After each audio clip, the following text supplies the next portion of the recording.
ஆச்சி பாதாம் ட்ரிங்க். ஆச்சி பாதாம் ட்ரிங்க் ஒன்னு வாங்கினா ஒன்னு free. Periyar Maniamma Institute of Science and Technology, Thanjavur, AAA with specialization in electric vehicles and energy engineering.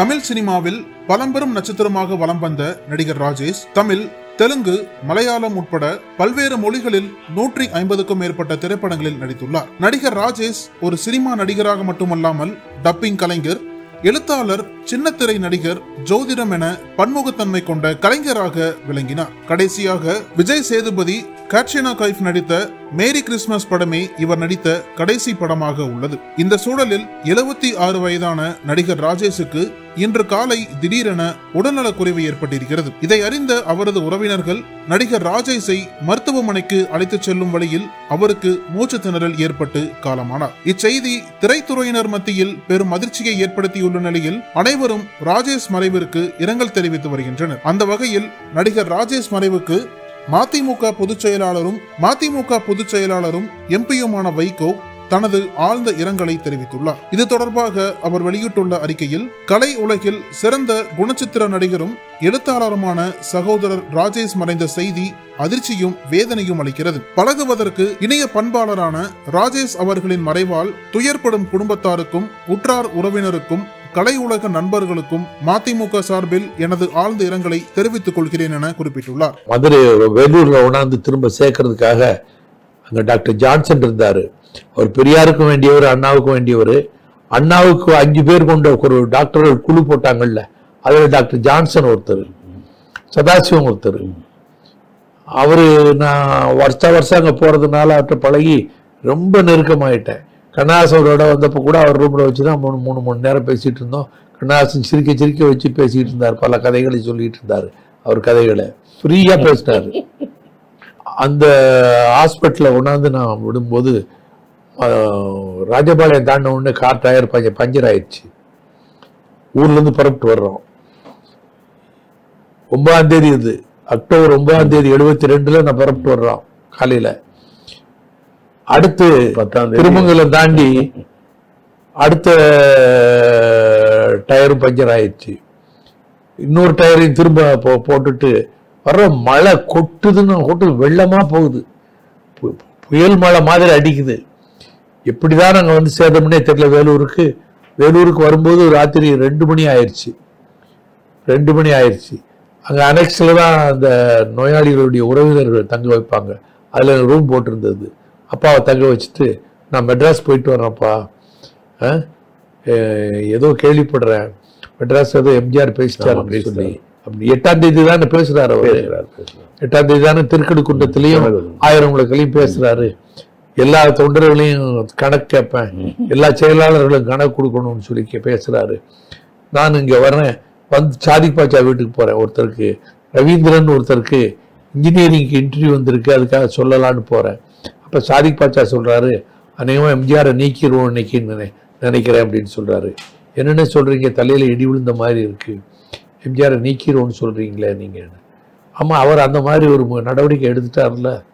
அவர் நேற்று பேசுனதும் சரி, அவர் கொஞ்ச காலமாவே அவருடைய நடவடிக்கைகளும் சரி, அது சரியா வராத அப்படிங்கிறாரு. சேப்பா கெஸ்ட் ஹவுஸ்ல செயற்குழு நடக்குது. நானும் சண்முக சுந்தரம்னு நாவலருக்கு சொந்தக்கார பையன், நான் கலைஞர்கிட்ட சொல்லி தான் நான் பிஆர்ஓ வாங்கி கொடுத்தேன். அவர் அந்த மக்கள் தொடர்பு துறையில் அப்புறம் ஜாயின்ட் டைரக்டராக இருந்து ரிட்டையர் ஆனார். உங்களுக்கு கூட எங்கேயா பார்த்துருக்கலாம். இப்போ எனக்கு இருக்கிறாரு. நானும் அவர் ரூமில் நான் தங்கியிருந்தேன். நானும் அவரும் போய் செப்பா கெஸ்ட் ஹவுஸில் கீழே இருக்கிறோம். மேலே கூட்டம் நடக்குது, மாவட்ட செயலாளர் கூட்டம். எம்ஜிஆர் மேலே நடவடிக்கை எடுக்கிறதா நீக்கிறதாங்கிற விவாதம் நடந்துகிட்டு இருக்கும்போதே என்.வி. நடராஜன் வந்து பத்திரிகையாளர்களை கூப்பிட்டு கொடுத்துறாரு. இது கலைஞர் சொல்லி செஞ்சது இல்லை, நாவலரும் சொல்லல, நாவலரும் சொல்லியிருக்காரு. நாவலருக்கு அவருக்கு தனக்கு வர வேண்டிய வாய்ப்பு வராம போயிடுச்சுங்கிறேன். இது எம்ஜிஆர் மேல உள்ள கோபம். கூட்டம் முடிஞ்சு இறங்கி வர்றாங்க, கிட்ட போறேன். ஜி விஸ்வநாதன் மட்டும் எல்லாம் போச்சு, எம்ஜிஆர் நீக்கணும் முடிவு பண்ணிட்டாங்க, என்ன ஆகும்னே தெரியல, இதை விட பெரிய அதிர்ச்சி இருக்க முடியாதுன்னு சொல்லிட்டு போறாரு. நீ நல்லா ஞாபகம் இருக்கு, அவர் பேண்ட் ஸ்லாக் போட்டு வந்தார் ஜி விஸ்வநாதன். அடுத்து நாவலர் வர்றாரு, என்னையும் சண்முகசுந்தரத்தையும் பார்க்குறாரு. சண்முகசுந்தரம் அவர் சொந்தக்காரர் தானே, என்னையும் பார்க்குறாரு. என் கல்யாணத்தை இந்த கலைஞர் நடத்த முடியாமல் நாவலர் தான் நடத்தி வச்சார். கலைஞருக்கு திடீர்னு கண்ணில் ஏதோ பூ விழுந்து வர முடியலன்னு சொல்லி பிறகு பத்திரிகையை மாற்றி அடித்து போய் கொடுத்தேன். உனக்கு இப்போ தான் கண்ணு தெரியுதோ, அவரை வச்சு நடத்திக்கிட வேண்டியான, என்னை கூட்டி எப்போ என் கூப்பிட வந்திருக்கேன்னாரு. ஐயா, எல்லாம் ஐதீகமான குடும்பங்கள், ஜாதகம் பார்க்காம நல்ல நாள் பார்க்காம அந்த கல்யாணத்தை ஏற்பாடு பண்ணியிருக்கிறேன். கலைஞர் அங்கே வர்றேன்னு சொல்கிறதுனால 14ஆம் தேதி ஜூன் 14ஆம் தேதி ஏற்பாடு பண்ணியிருக்கிறேன். நீங்கள் வரலன்னா எனக்கு மரியாதையே இருக்காதியா அப்படிங்கிறேன். சரி வர்றேன்ப்பான்னு வந்தார். வந்து என் கல்யாணத்தை அவர் தான் நடத்தி வச்சாரு, துரை கல்யாணத்தையும் அவர் தான் நடத்தி வச்சாரு, என் கல்யாணத்தையும். ஆமாம், என் முடிஞ்சு போச்சியா, நீக்கியாச்சியா அப்படிங்கிறாரு. படியில் இறங்கிக்கிட்டேன். நீக்கியாச்சியா? ஆமையா, நீக்கியாச்சு அப்படின்ட்டு ரொம்ப சந்தோஷமாக சிரிச்சுக்கிட்டு சொல்லிட்டு போகிறாரு நாவலர். ஆமாம், இது எம்ஜிஆரை நீக்கிட்ட இதில்.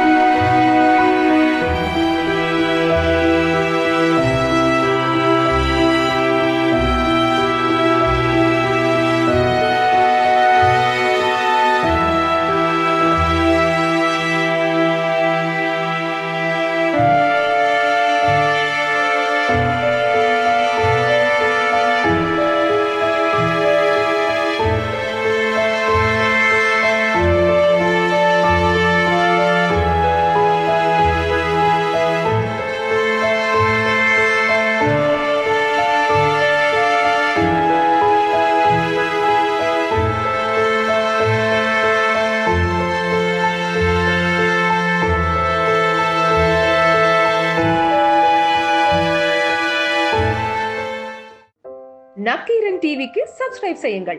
உங்கள் ஆதரவே எங்கள் பலம்.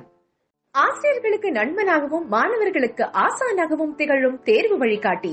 ஒவ்வொரு பாடத்திற்கும் அனுபவமிக்க ஆசிரியர்களின் துல்லியமான தெளிவான விடைகள். CNC இருக்கு, தேர்வு பயம் எதற்கு? இது தீரன் பப்ளிஷிங் ஹவுஸ் விற்பனை வெளியீடு.